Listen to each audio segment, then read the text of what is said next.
الرحمن الرحيم الحمد لله رب العالمين والصلاة والسلام على أشرف الأنبياء وأكرم المرسلين رسولنا وحبيبنا وسيدنا محمد وعلى آله وصحبه أجمعين أما بعد. Искам да обърнем внимание на болест, която е обхванала почти всички нас. Някои хора си мислят, че като е ходжа, други си мислят, че като е муфтия, трети си мислят, че като е доктор, тази болест е далече от него, но наистина огромна болест. Въпреки, че толкова сме напреднали, въпреки, че имаме достатъчна демокрация, свободия, Аллах Таля ни е дал това, което хората се моляха да го получим днеска, свободни джамии, ето зали, да изнасяме лекции, но като че ли хората не се възползват от това нещо. Искам само през самата лекция да вниквате в смисъла на това, което се говори, не само да го слушаме като лекция, да се слагаш на местото на този, който изживява този проблем и да си речеш: я Раби, наистина аз ако бех на това место, как щеше да постъпя? Като болестта наистина е огромна, синдром. Когато те боли главата е лесно, отиваш на доктор. Когато имаш сериозен проблем с сърцето, отиваш на доктор. Вземаш хапчета. Докато тази болест не отиваш на аптека, не отиваш на доктор. Доктора си ти. Тоест решаваш днеска, спирам с тоя уж дребен харам, защото хората викат: това не е харам. Какво толкова съм направил? Но харам е много голям. Харам е много голям, защото сахабетата, сподвижниците на Расулуллах салалаху алейхи ва саллям, когато идват при пратеника на Аллах и го питат: я Расулаллах, ако един човек пие алкохол, мусулманин ли е? Той казва: да. Тоест наистина мусулманин е, грешник, греши, има харам. Но ако Аллах Таля реши, може да му опрости. Ако Аллах Таля реши, може да го накаже. Под волята на Аллах Таля. Но важното е, че Расулуллах салалаху алейхи ва саллям казва: въпреки че пие алкохол, да, мусулманин е. След това продължават и питат: я Расулаллах, ако един мусулманин откраде? Казва: да, мусулманин е. И въпросът, който винаги го повтаряме и го слушаме, но никога не се спираме: я Расулаллах, ако един мусулманин излъже, мусулманин ли е? Той казва: не, никога. Трябва да обърнем внимание. 21 век, напредък, книги, преведен Коран, градини на праведници, много хадиси преведени, интернет страници, но въпреки това болестта е толкова разширена, че накрая не може да кажем: този човек никога не съм го видял да лъже. Може да посочи се човек, или пък айде по-лесно не муфтия, или ходжа, да кажете: той не лъже. Редко. То е болест, която е обхванала всички. И страдаме от това нещо. Сега омаловажаваме този харам и казваме: какво толкова съм направил? И си измисляме сега и го наричаме благородна лъжа. И вече няма друг вид лъжа, освен благородна. Защо? Той я вика да сближи, другия да сдобри, другия да помогне, но всичко се изгражда върху харам. Едно нещо, което се гради върху харам, от това няма полза. По-хубаво е да застанеш, да кажеш истината и Аллах Таля да те запише при него от хората, които никога не са лъгали. Какво казва Расулуллах салалаху алейхи ва саллям? Когато един човек продължава да казва истината и през целия живот само с това се занимава, докато Аллах Таля не го запише при себе си от хората, които никога не са лъгали. Тоест от дженнетлиите, хората, които ще обитават дженнета. Но и другото е по-опасно. Когато един човек започне: днеска ще излъже тоя, утре майка му, други ден приятел, след това жена си, и накрая, когато Аллах Таля сложи печат лъжец, той човек ще мине през джехенем. Защо? Защото Расулуллах се казва: този човек не е мусулманин. Никога. Значи трябва да се размислиме много върху този проблем. Когато искаш, питате човек, и искаш да му отговориш, веднага трябва да се сетиш за това нещо. Ако излъжеш, ако кажеш истината. Аз ще върна малко назад случка, която разказвам винаги. Достойно семейство. Няма по-достойно семейство от техното. Но се стурва, разрушава се това най-достойно семейство от една лъжа. Измислено не от християнин, не от евреин, не от мушрик и идолопоклонник, а от мусулманин. Казва нещо, което той не е видял. Нито пък е чул, но казва с устата си: да, аз го видях. Понеже сега омаловажаваме този проблем и когато стигнем вече до него, си казвам: какво толкова сме казали? Нищо, са една лъжа. След това идва втора, след това идва трета и накрая, когато не заобиколят лъжите, ни става много приятно. Дори когато лъжеме, не чувстваш, че е харам. Аз се чудех, когато четях хадисите на Расулуллах саллаллаху алейхи ва саллям, ми казва: ще дойде време, когато прелюбодеянието ще е позволено на мусулманите. Тоест ще е халал. Ето това време сега го виждаме. Прелюбодеянието е халал, въпреки че не е огромен харам, но мусулманите до такава степен го пренебрегват, че никой не обръща внимание. И какви ли не други харами. Но когато стигнем до лъжата, тя е на по-високо ниво. Ще върна назад.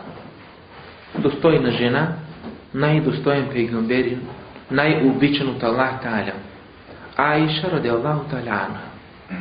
Тя си разрушава семейството с не еди кой си, а с Расулуллах саллаллаху алейхи ва саллям, защото мусулманин позволява да каже нещо, което той не е видял. Аиша радиаллаху та'аля анха казва: Расулуллах саллаллаху алейхи ва саллям тръгва на битка. Хвърля чоп. Чопа се падна на мен, т.е. аз да съм жената, която ще го съпътства по време на войната. Тръгват, побеждават и се връщат. На едно от местата в долина спират да почиват. И понеже Аиша радиаллаху та'аля анха, въпреки че е била на 14-15 години, е била и много слаба, и в кафе, за който е носена на камилите, не я усещат. Когато я вдигат и я свалят, не усещат дали има жена вътре или няма. Когато почиват, тя излиза. Различни предания, риваети. Едните казват, че отишла в малка нужда, другия, който е по-силен, казва, че си е загубила огърлица. И излиза да си я търси. В този момент Расулуллах саллаллаху алейхи ва саллям вдига войската и тръгват за Медина. И се прибират. По време на пътя проверяват и виждат, че тя няма. Расулуллах саллаллаху алейхи ва саллям се обръща към един възрастен сахабин, стар ерген, и му казва: иди и провери да не би там, където почивахме, тя да е излезнала без да я усетим. Връща се този сахабин и я заварва свита на кълбо, цялата покриена в черно. Плаче. Казва: я Аиша, не се притеснявай, ще ги стигнем. Той върви пред нея с 10-15 метра, тя го следва.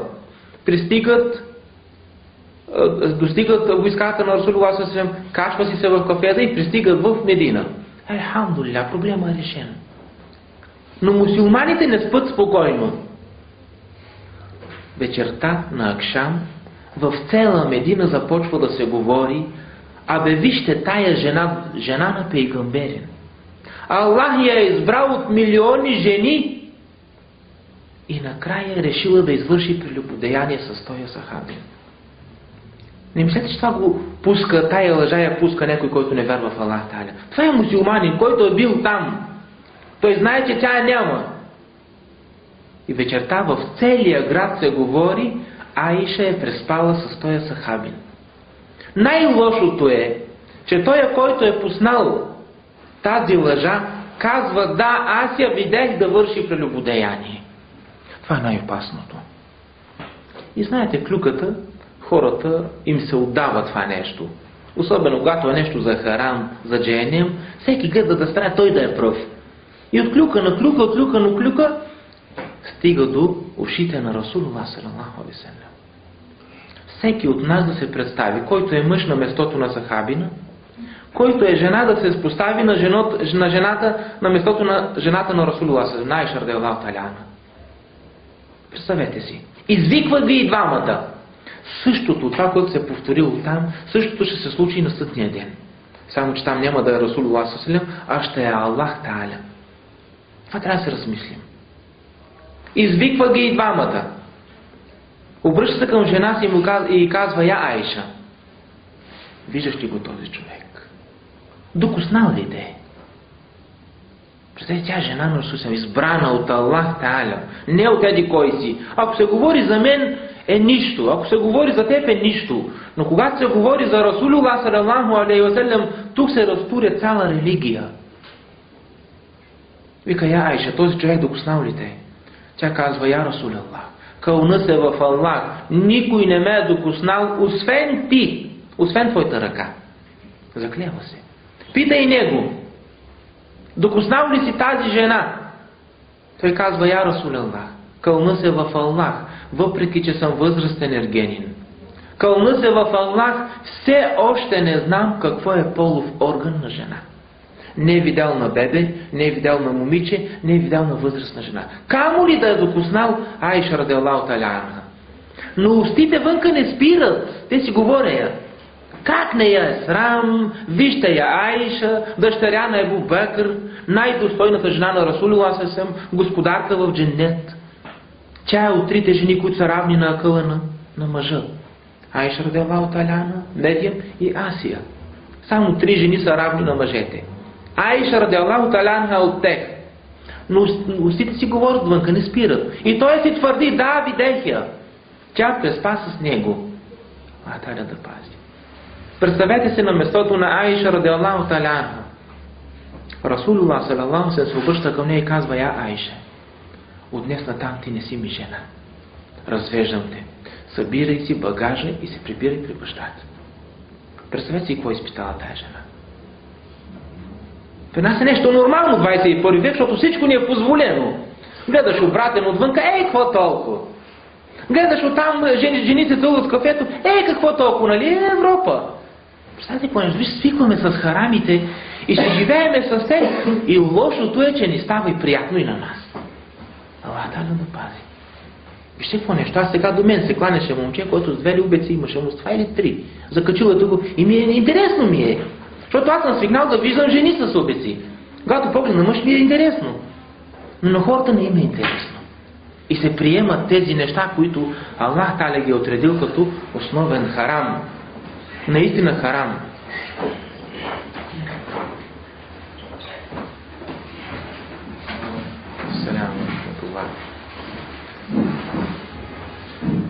Да се върнем при Айша радиаллаху та'ала анха. Представете си какво става със сърцето и в този момент, когато не еди кой си. Расулуллах ми казва: я Айша, ти не си ми жена вече. Представете ли си кой изпитва тая жена? Целият град е против нея. Най-накрая и на човека, който тя най-много разчита, и той казва: не. Не е сигурен Расулуллах дали е спала, дали се заклева се. Но вика: по-хубаво, за да е чисто, иди си при баща ти, не искам да си ми жена. Събира си багажа и си тръгва при баща и при Абу Бакр радиаллаху та'ала анху. 30 дена казва: не съм спрял да плаче. Всички са се усъмнили, дори и Расулуллах се закапах отгоре. Не съм спряла, сън не я хванал, кръв ми капа от сърцето, казва, в много къди си предава тя. Никой не ми вярва. И накрая се обръщам към Аллах Та'аля. Аз много пъти повтарям, ако човек разчита само на Аллах, никога Аллах Та'аля няма да го изостави. Но ако разчиташ на хората, Аллах Та'аля ги заангажирва с проблеми от дунята, от света, и той те остави, он те остави, пети те остави, Айша радиаллаху та'ала анха, той я остави, он я остава и остава на Аллах азза ва джал. Казва: я Рабби, искам от теб поне нещо да сънува Расулуллах салалаху алейхи ва саллям. Не искам нищо друго. Само да сънува, че никой не ме е докоснал, освен той. Но не сънува Расулуллах. Минава 30 дена. Той не сънува. Тя се моли и не спира да плаче. И пак си разчита на Аллах Та'аля. Когато минават тези дни, в един ден в силната жега, виждам, че Расулуллах салаллаху алейхи ва саллям забързан идва към нас. Но тук идва още по-голямо изпитание за нея. Когато влезна, аз се радвам. Това го чувства всеки човек, който е в такъв огромен проблем. Значи, елхамдулилlah, или е сънувал нещо, за да забързам да идва, и елхамдулилlah, всички проблеми ще ми се решат. Но когато идва Расулуллах салаллаху алейхи ва саллям, се обръща само към Ебу Бакр. Когато влиза в стаята, казва: "Ассаламу алейке я Аба Бакр." На нея не я обръща никакво внимание. Представете ли си кое е вътре в сърцето? Най-достойният човек не ти обръща и поглед да те види. Защо? Може да е направила харам. Че някой си мусулманска уста казала: "Да, аз я видях, тая жена извършваше прелюбодеяние." Аллах Та'аля да пази. Вижте какво нещо е лъжата. Расулуллах салаллаху алейхи ва саллям седна си при баща ми и започва да си правят мухабет, говорят си. Изведнъж видях, че Аллах Та'аля го смрази. Тоест, когато Аллах Та'аля иска да говори с Расулуллах салаллаху алейхи ва саллям, да му спуска вахи, смразява го, започва да трепери, изчервява се. Видовете вахи сте ги учили и ги знаете. И тогава разбрах, че Аллах Та'аля разговаря с него и ми се искаше Аллах Та'аля в този момент да му говори за мен. Не спира, това е най-голямата болка. Представи си тая жена. Първо се пуска клюка, че е направила огромен харам. Жена на Расулуллах салаллаху алейхи ва саллям. Може ли тя да излезе спокойно по улицата си до джамията? Никога. Наистина огромен срам за нея. Въпреки че тя е чиста, господарка в дженет, зарадвана с дженет. Тогава, когато свършва Расулуллах съвсем с разговора с Аллах Та'аля с вахи, веднага обръща лицето си към Айша и казва: "Бешшири я Айша. Я Айша, радвай се." Каква радост може да изпита тя? Всичко говори отвънка. Че тя е направила харам, че тя е преспала с... Всичко говори. Може ли някой да изтрие болката от сърцето? Наистина огромен харам. Човека, който е направил това нещо, Аллах Та'аля да му помага как ще се срещне с Аллах Та'аля. Расулуллах се казва: "Зарадвай се, я Айше. Радвай се. В момента Аллах Та'аля ме извести, че ти си невинна. Наистина никой не те е докоснал, освен аз. Аллах Та'аля в момента ми ни спосла цели 10 аета в сура Нур. Прочетете ги и ще видите какво Аллах Та'аля говори за Айша радиаллаху та'аля анха. Но Аллах Та'аля не оставя и човека, който е след Айша радиаллаху та'аля. Човека, който е измислил. Тогава баща й, защото все пак и той е баща, и който няма деца, той не знае какво е да страда детето ти. Баща й, Ебу Бакр радиаллаху та'аля анху, се радва и казва на Айша: "Я Айша, стани сега и седни при него, той ще те приеме за жена." Тя казва: "Не, никога няма да стане. Нека той да дойде и да ми се извини." Представете си, Расулуллах съвсем на 50 и нещо години. 55, 56 години. Тя е на 15 години. Обикновена жена. Вика: "Не, дори и той се усъмни. Нека той да дойде и да ми се извини." И наистина е така. Тази жена наистина заслужава уважение. Особено ако знаеш болката, която тя е изпитала. Наистина болка, сега си говориме. Но представи си, ако за теб се говори. Влизаш в джамията и се кланяш, влизаш се кланяш, обръщаш се, ходиш на хадж, даваш садака. И в един момент те пускат клюка отвънка някой си мусулманин: "Видях я тая да прави зина. Иди е тоя." И се говори, и всички започват да те отбегват, никой не иска да говори. Особено човек, който най-много те обича, Расулуллах салаллаху алейхи ва саллям, той казва: "Не, ти не си ми жена, събери си багажа и си върви при вашите." И нормално е да каже тези думи: "Не, нека той да дойде и да ми се извини." И така става. Расулуллах салаллаху алейхи ва саллям наново пак я взема за жена И това не се повтаря. Но се върнем при нея, Айша радиаллаху та'ала. Ето вижте дунята. Днеска той умре, други ден, оня, други ден съм аз. И така напускаме дунята. И след някоя година заставаме пред Аллах. Искам от това нещо да вземе поука всичките. Ето, когато се подадеш на някаква си клюка, на някаква лъжа, първо трябва да обърнем внимание на това, което се случва с Айша радиаллаху та'ала. Ето, дунята свършва. Искаме, не искаме. Сега искам да ви обърна внимание нещо, което е още по-опасно за нас. Говориш. Тук на дунята е широко. Ето виждаш, можеш да говориш за фикри, каквото си искаш, можеш да говориш за Ише, много неща можеш да говориш. Но ето, че идва един ден. Този човек, който казва, аз видях жената на Расула да извършва прелюбодеяние. Този човек отдавна е заминал от дунята. Преди 1400 години. Айша радиаллаху та'ала и тя умира. Застават утре и двамата пред Аллах. Тук е пред Расулуллах ﷺ. Застават и двамата там. И когато Аллах та'ала го попита, я фулян, ти видя ли тази жена да извършва прелюбодеяние? Ще може ли там толкова спокойно, като на дунята да каже, я Рабби, да, видях я? Сигурен съм, че ще се моли Аллах та'ала да му разцепи земята и да пропадне на дъното на Джехенем. Няма излизане. Защото ако този човек е говорил за мен, аз съм никой. Ако е говорил за теб, ти си никой. Но когато говориш за Айша радиаллаху та'ала, жена зарадвана с женет, господарка в дженнета, проблема е голям.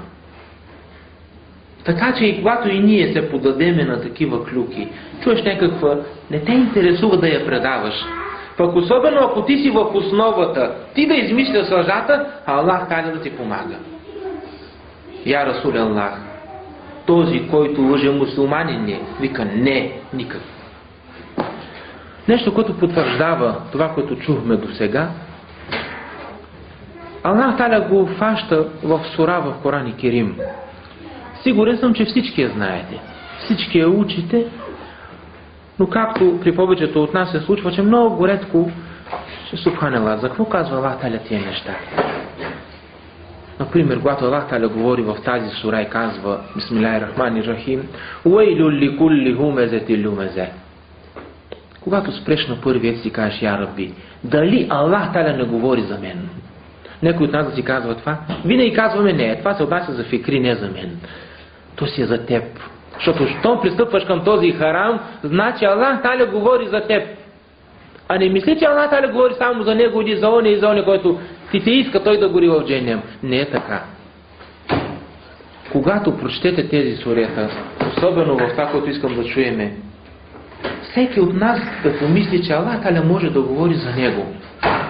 Аллах та'ала казва Бисмиллахир-рахманир-рахим Уейлул ликулли хумезетин люмезе. Искам да слушате внимателно. Аллах та'ала казва Уейл, тежко и горко му на всеки. Значи някой си казва, това не се отнася за мен, това се отнася за другия. Не. Аллах та'ала казва ликулли, т.е. който извърши този харам, всеки. Никой не излиза от това нещо. Аллах та'ала, когато казва Уейлул ликулли, Уейл, сега го превеждаме в Корана, тежко му и горко му на този.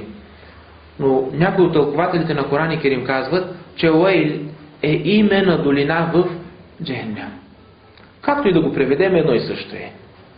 Тежко и горко ти, значи ако извършиш този харам, ще минеш през Джехенем. Ако го преведеме долината Уейл, джехенемска, е за този, пак е същото. Тоест, който извърши този харам, иска, не иска, ще мине през джехенемския огън. И това го потвърждава другите знамения и ети по-надолу. Казва Аллах та'ала Уейлул ликулли хумезетин люмезе. Тежко и горко им. Но оня, какво казва Аллах та'ала? Спускат лъжи, клюки, злословия и се радват на това, което се говори. Той човек, който пуска тази лъжа за Айша радиаллаху та'ала, когато се говори по Медина, той изпитва гордост, че е извършил нещо големо. Но не е така. И затова казва Аллах та'ала Уейлул ликулли, тежко и горко им. и ще минат през тази джайнемска долина Уейл всеки онзи, който пуска лъжа или пуска клюка и се подиграва с хората. Ето, подиграва се с най-достойното семейство на дунята. Еллези джаме'a маля ва аддада. Струва му се, че като живее на дунята, събира пари, прави богатство, строи дом, има семейство. Яхсабу енне малеху ахлада. Струва му се и си мисли, че това ще го направи вечен. И за този харам, който той го върши, никой няма да му държи сметка. Но Аллах Та'аля казва келла. Когато Аллах Та'аля не казва ля, учите арабски в ислямския. Аллах Та'аля не казва ля, а казва келла. Тоест, никога това няма да се случи. Значи ще набедиш достойна жена мусулманка, че е извършила прелюбодеяние. Лъжеш, че ти си е видял, че този човек я докосва. И накрая за награда Аллах Та'аля ще каже, понеже си много красив, ето си дженнета. Това няма стане никога. Това трябва да го знаеме. Огромен харам. Ето виждаме от една лъжа достойно мусулманско семейство, за пример, рухва. Не са вече семейство. И затова Аллах Та'аля казва келля. Това няма да се случи никога. Леюмбеденне фил хутама. Това, което го слушате, леюмбеденне, означава, че всякак. Тоест никъде няма да намери вратичка да се спаси от това, което Аллах Та'аля му приготвил. Леюмбеденне, със сигурност този човек ще бъде хвърлен в хутама. Не е желателно да го превеждаме. Защото Аллах Та'аля казва уама едраке мел хутама. Я Мухаммед, имаш ли представа? Знаеш ли какво е хутама? Когато Аллах Та'аля пита в Коран Керим Мухаммед салаллаху алейхи ва саллям уама едраке, означава, че отговора не го знае никой, освен Аллах Та'аля. Сега често се случва при мусулманите. Имаш някакъв си проблем. Питаш, маша Аллах, той разбира ислям. Отиваш при магазинера, маша Аллах, и той разбира ислям. Отиваш при пазача на джамията, маша Аллах, и той станал муфтия. Всички разбираме от ислям. А исляма е за хора, които Аллах Та'аля ги е избрал наистина да разясняват исляма. А не да научиш кулху Аллах и да станеш муфтия. Ти неща трябва да ги знаем. Аллах Та'аля си избира хора. Защо не е направил всеки пейгамберин? И аз мисля, че съм пейгамберин. Не става. Аллах Та'аля избира пейгамберите, така и Аллах Та'аля избира учените. Всеки иска да е Бухари, всеки иска да е муслим, но не става. Така че и исляма е за такива хора. Когато не знаеш, да се допиташ към тях. Когато Аллах Та'аля пита уама едраке мел хутама, я Мухаммед, може ли да им разясниш какво е хутамет? Аз съм сигурен, че който не веднага ще почне. Това е огън, веднага почваме. А Расулуллах саллаллаху алейхи ва саллям най-културно изчаква Аллах Та'аля да му каже какво е. От всичко това трябва да вземе поука. Затова, когато спрете при уейдю ликулли хумезете, погледнете и превода от тата. И размислете това, което сме чули, и вниквайте във всяка думичка. Не само да минеме транзит. Дунята ще минеме, искаме транзит. Да спреме некъде, да обърнем внимание, да видим какво иска да каже Аллах Та'аля. Вижте, въпросът е голям. Уама едраке мел хутама. Я Мухаммед. Може ли да разрешиш на хората какво е хутама? Сега в превода пише трошилото. Трошило. Каквото и да се хвърли в джехенем, означава, че Аллах Та'аля го натрушава. Но най-правилното е да не се превежда. Защо? Защото Аллах Та'аля си го разяснява. Няма нужда. Хутаме си е хутаме. Аллах Та'аля какво казва? Слушайте внимателно. Наруллахил мукада. Нар е огън. Наруллах има мудафун илейхи. Тоест е притежание на Аллах. Ел мукада, разпален огън от Аллах. Ако огън е разпален от Хусейн Ходжа, след 2-3 дена ще изгасне. Защото е разпален от мен. Но когато огън е разпален от Аллах Азза ва Джал, там няма спиране, докато не унищожи напълно това, което е хвърлено в него. И кой е хвърлен в Хутама? Оня, който вика, аз видях той извършва прелюбодеяние, аз видях оня пие алкохол, аз видях оня. Кой си ти да съдиш хората? Лъжата наистина е огромен харам. И не случайно Аллах Та'аля казва: Наруллахил мукада. Нар, огън, разпален от Аллах Азza ва Джал.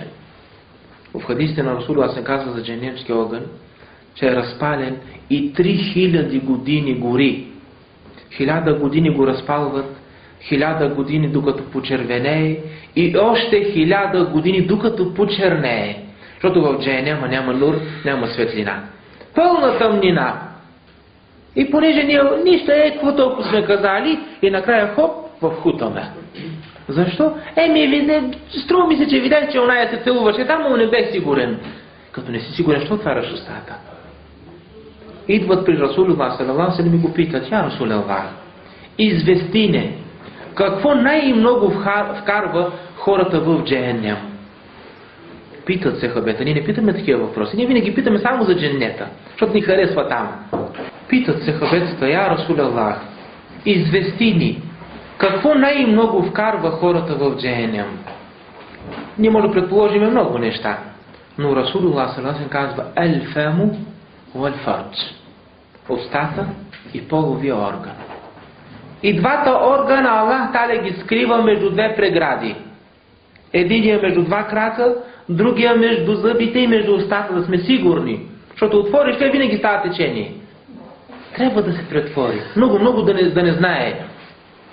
Вижте, погледнете върху човешкото тяло. 2 очи, 2 уши, 2 вежди, 2 мигли. Ако има и 2 усти.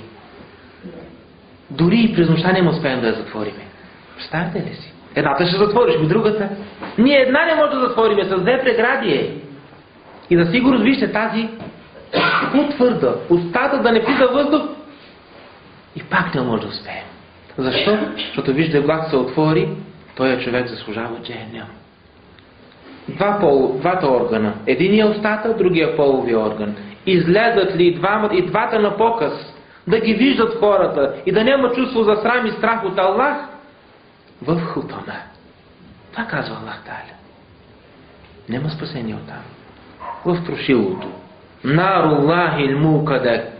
Се връщаме на ония човек, който е измислил лъжата. Представете си, когато чете това суре, този човек влиза в джамията и е влизал, който пуска лъжата.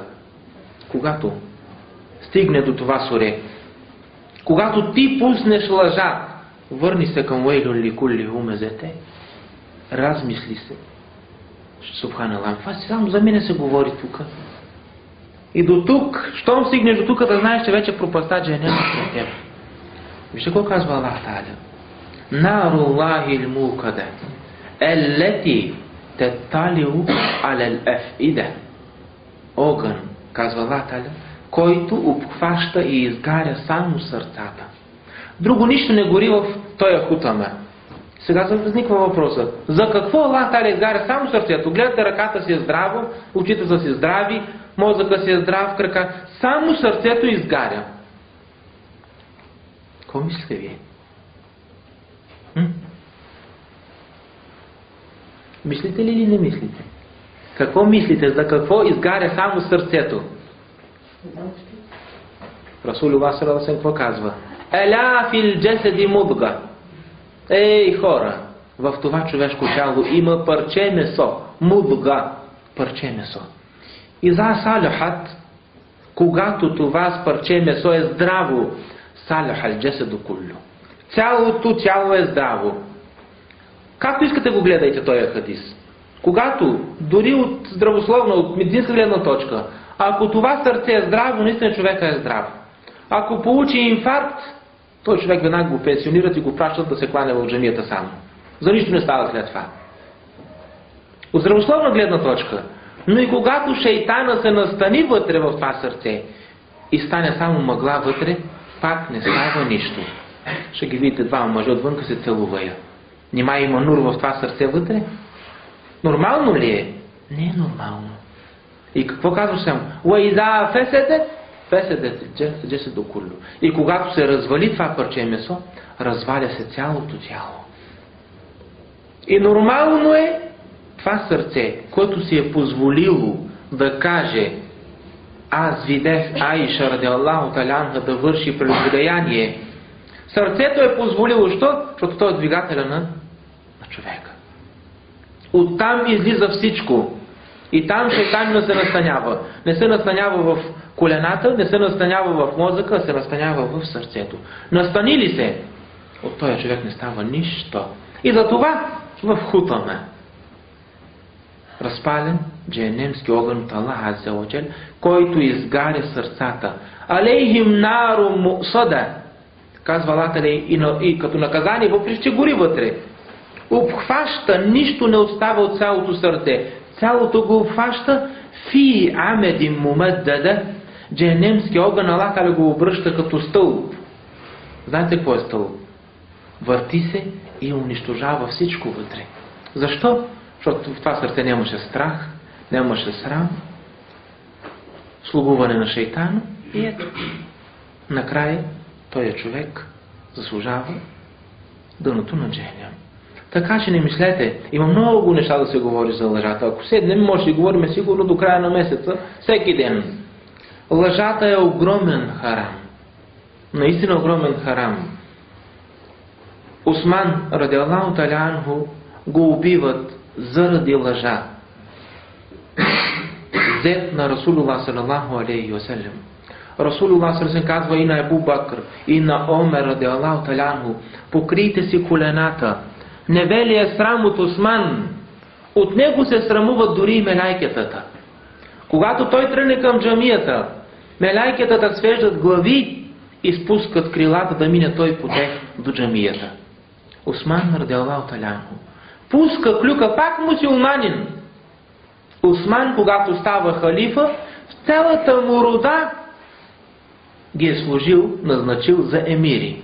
Шурбаджанащина, както в България. Въпреки че това не е вярно.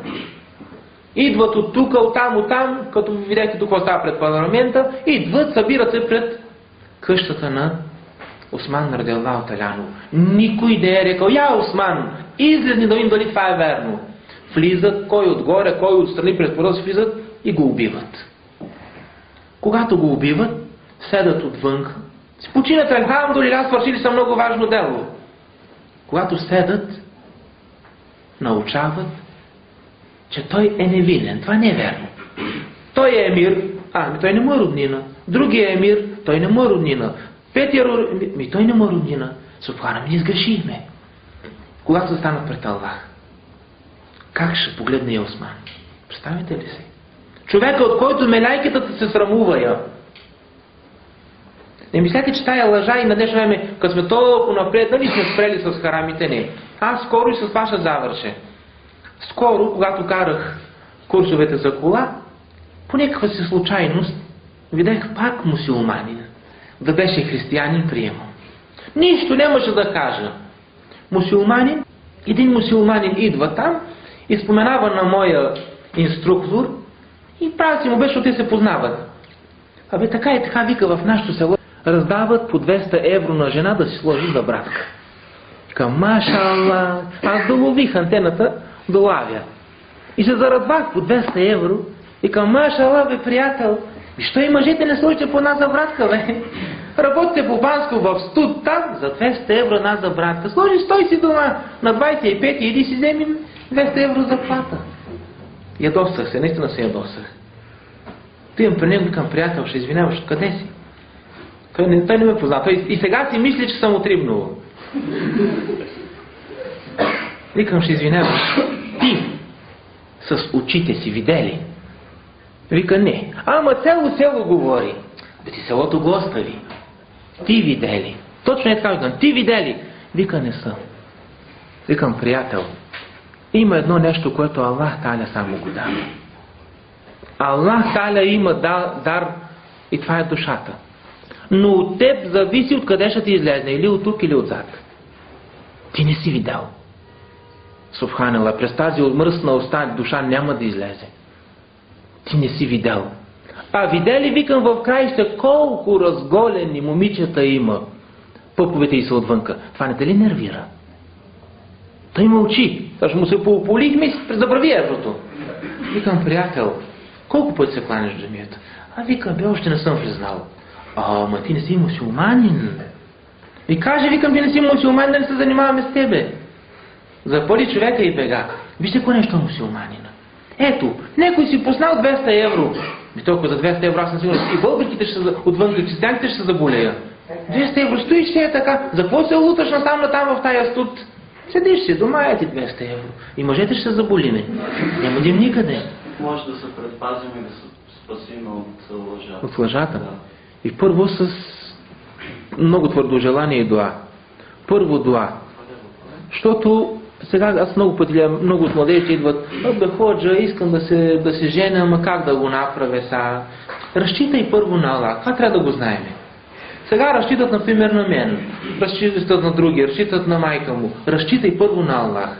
Защото Аллах таля, когато ти отреди определена жена и стане той никак, защото се молиш, я Раби, искам достойна жена, искам мусулманка. И тръгваш на никак, наумил си някаква жена и става той никак. Приемаш го и си доволен, защото Аллах таля ти е избрал тая жена, значи има хайр в нея. Сега, че ще има някакъв си кусур, ти не си искал без кусури. Кусур ще има.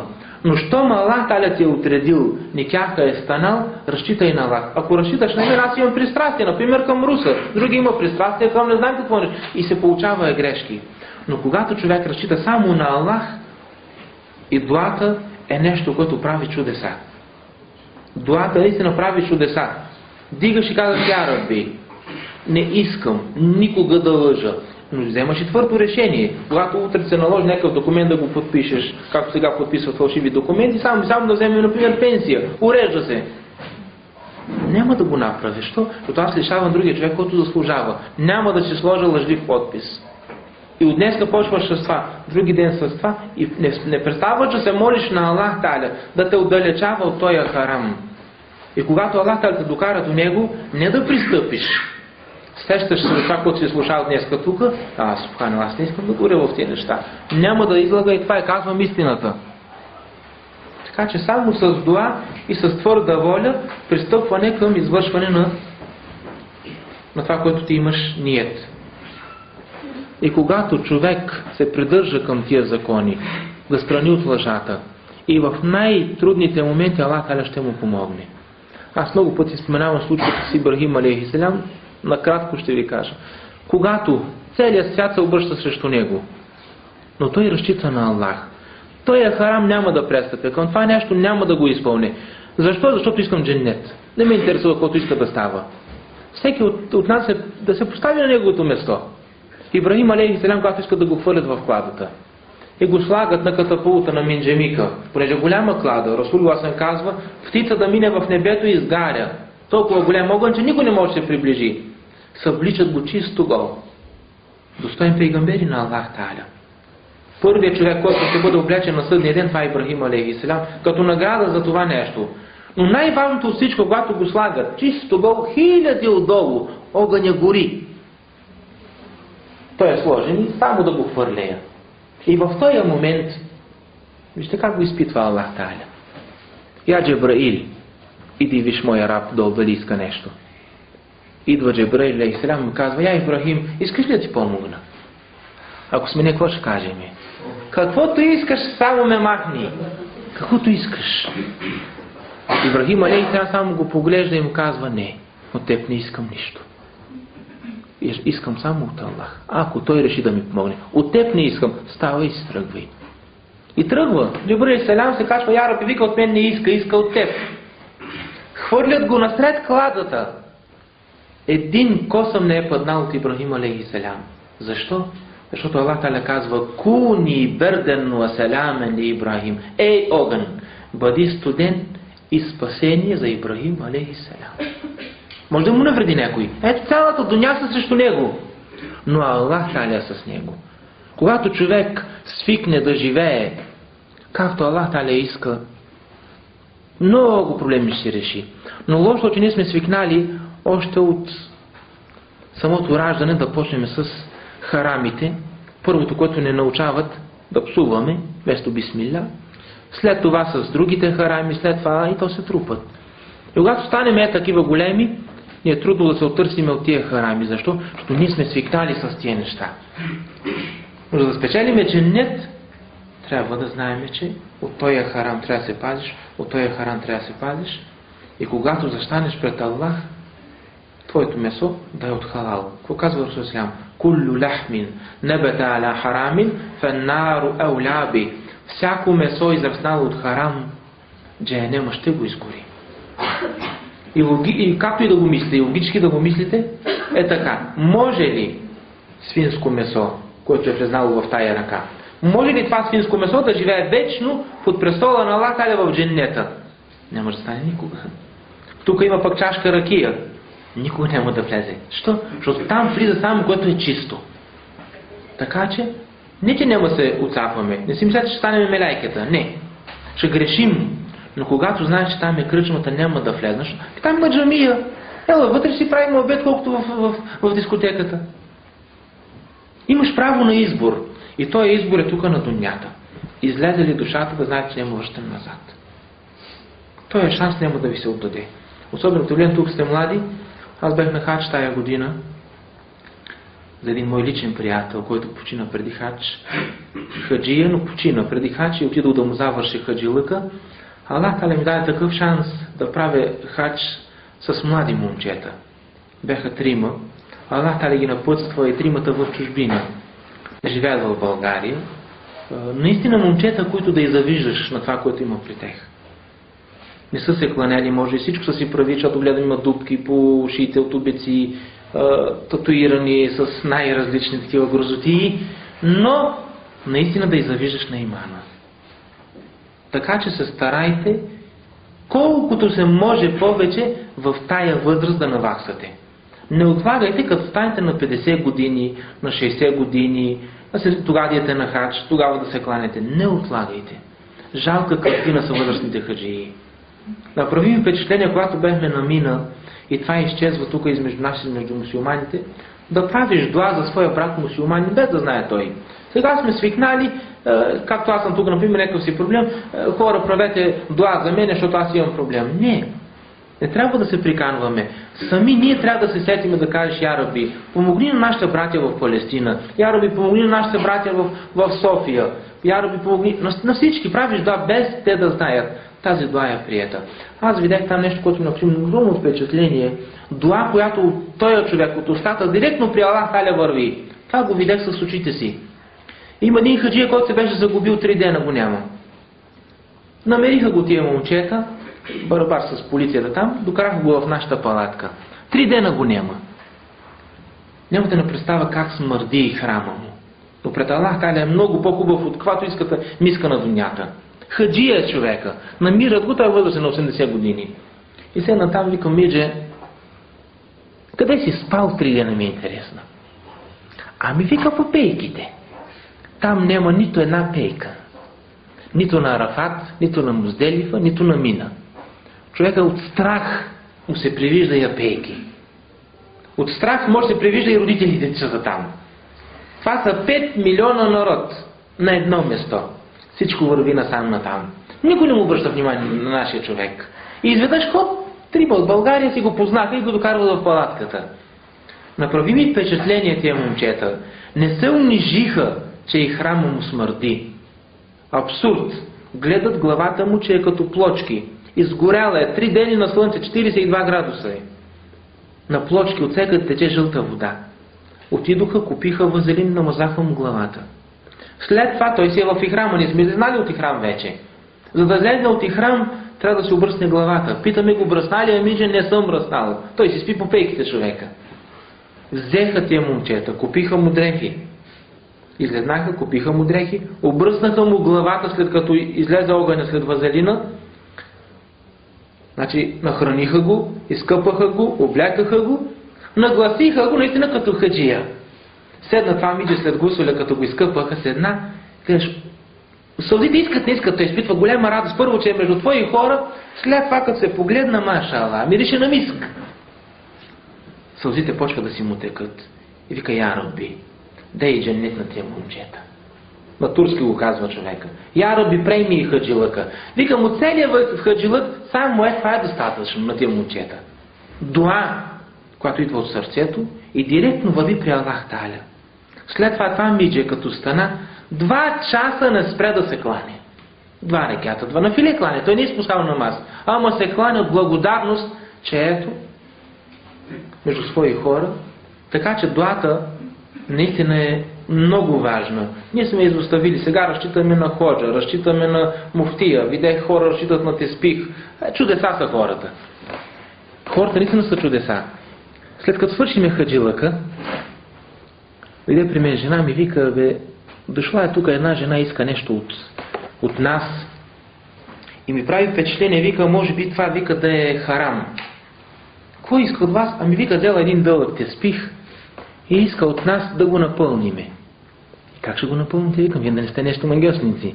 Ами вика, трябва да го напълниме на всяко зърно, да учиме Фатиха, да учат Кульху Аллаху, Кулеузу бираббил фалак, Кулеузу бираббин нас. Ти учиш на това зърно, след това Исмет, след това Ишейх. Събира 100 човека да напълните спиха. Викам, и за какво? Вика, не знам. Трябва да напълнимете спиха. И представете си, това е след хаджилъка, след като Аллах Та'аля до вчера ти е опростил всичко. На Арафат, Аллах Та'аля се извиква пред всички мелайкета, мелайкета, вижте моите раби, голи и боси. И наистина сме чисто голи. Само чершав за прикриване на странните части. Друго нищо нямаш. Голи и боси. Дошли са от най-далечните места на дунята. Какво искат? Искат моят дженнет и аз ще им го дам. Искат моята милост и аз се смилвам на всички. Искат да им опростя и аз им прощавам на всички. Това е на Арафат. Свършва хаджилъка и хоп, нашата приятелка хаджийка иска да й напълня теспиха.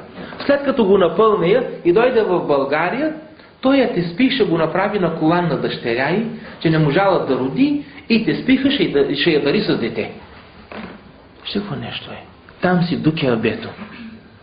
Най-близко до Аллах. Вчера ти е опрости Аллах. Водата зем е там. Расулът се казва, зем е за всичко, което го пиеш. Къвто искаш ниет. Ако искаш за деца, ако искаш за наука, ако искаш за здраве, за каквото искаш ти. Зем ли ма ашури беле. Така е в хадиса. Зем, кеабето, хаджийка ти. И остава всичко, изхвърляш и накрая на един обикновен теспих, който струва 50 стотинки. Да разчиташ на него. Вижте какво нещо за заблудата на човека.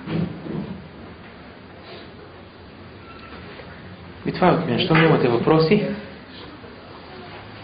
да приключвам. Аллах да доволим всички вас. Иншаллах, продължавайте на такива срещи, присъствайте, но повече да питате. Питайте малко повече и не пропускайте такива срещи, защото на тези срещи наистина Аллах Та'аля прощава. И иншаллах, за напред пак ще дойда. Когато ме поканите, иншаллах пак ще дойда.